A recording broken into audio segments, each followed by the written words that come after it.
Have you ever wondered why Abraham became so wealthy?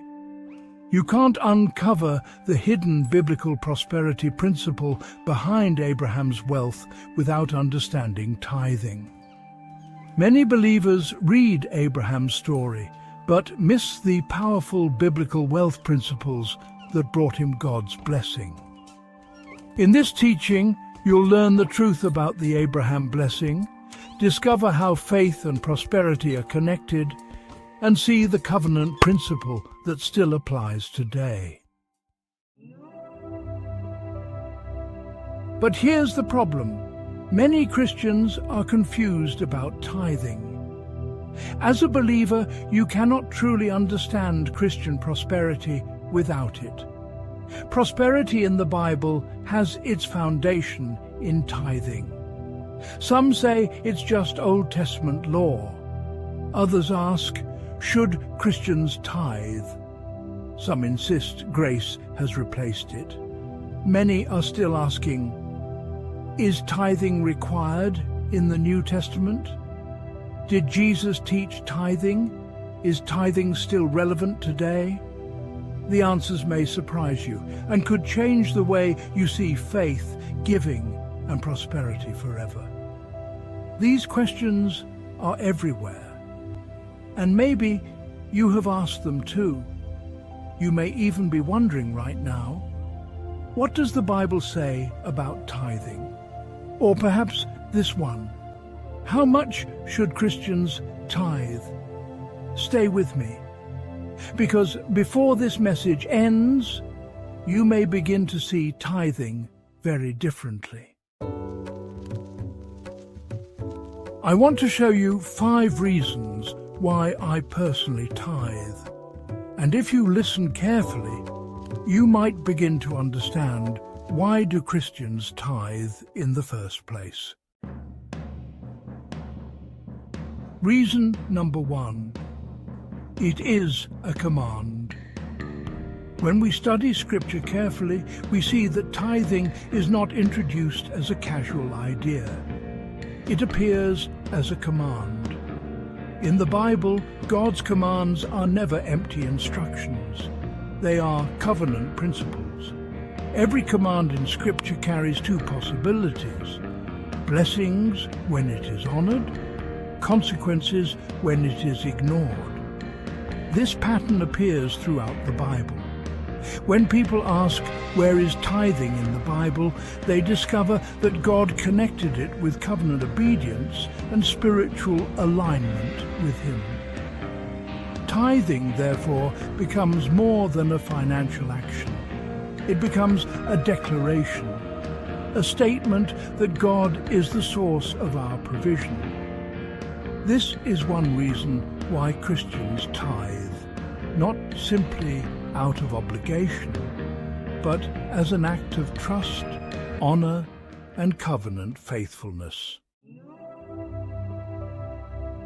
Jesus did not cancel tithing.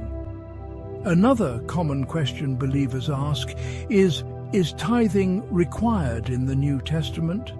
Or even, did Jesus teach tithing? The answer becomes clearer when we look at the words of Jesus himself. In the Gospel of Matthew, chapter 23, verse 23, Jesus said, "Woe to you, scribes and Pharisees, hypocrites! For you pay tithe of mint and anise and cumin, and have neglected the weightier matters of the law, justice and mercy and faith. These you ought to have done without leaving the others undone." Here, Jesus describes religious leaders who were extremely careful about tithing. They even tithed tiny garden herbs. But while doing that, they ignored the deeper things that mattered to God: justice, mercy, and faith. Jesus rebuked their hypocrisy. Yet notice something important. He did not condemn the practice of tithing itself. Instead, he said they should have practiced justice, mercy, and faith without neglecting tithing. This passage helps answer the question, What does the Bible say about tithing in the New Testament? Jesus emphasized that true obedience to God is not about choosing one principle over another. It is about living in balance, honoring God, practicing mercy, walking in faith, and living with integrity before Him. Reason number 3. Tithing reminds me where I truly belong. Think about this. Every loyal citizen pays taxes, not because it is always convenient, but because it shows loyalty to the nation they belong to. Now think spiritually. As believers, we are citizens of God's kingdom. This world may be where we live, but heaven is where we belong. And tithing becomes one way we acknowledge that. It is a declaration, a statement of faith. It says, God, everything I have came from you. My job, my strength, my opportunities, my income, all of it. When I tithe, I am reminding myself that God is my source and that truth changes everything. Reason number 4. God attached powerful promises to tithing. This is where many people pause, because the Bible makes a bold statement in Malachi chapter 3.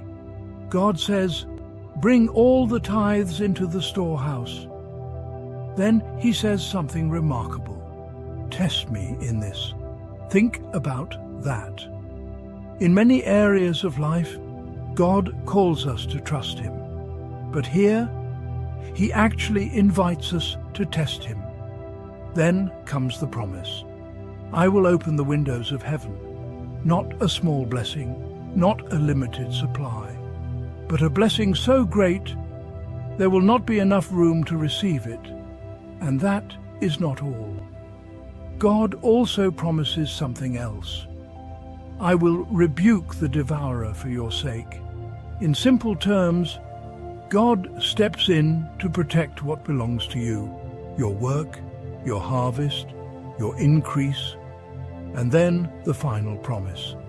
All nations will call you blessed. Imagine that. A life so touched by God's favor, people around you cannot ignore it.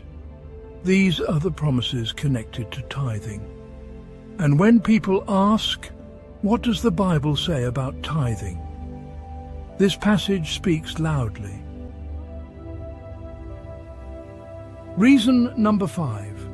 Tithing is an act of love, not just a rule, not just a religious duty. Love. Sometimes the word tithe creates resistance.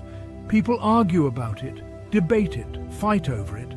So I tell people something simple. If the word tithe bothers you, forget the word. Instead, make a covenant with God, a personal one. Say something like this: Lord, you have been good to me. You have shown me mercy. You have protected me. You have carried me through things I could not survive alone. And because of my love for you, I choose to give you 10% of what I earn, not out of pressure, not out of fear, but out of gratitude, because your life is filled with evidence of His goodness. So the real question is not only, should Christians tithe, or is tithing required in the New Testament? The deeper question is this: do you trust God with your provision? Do you believe He is truly your source?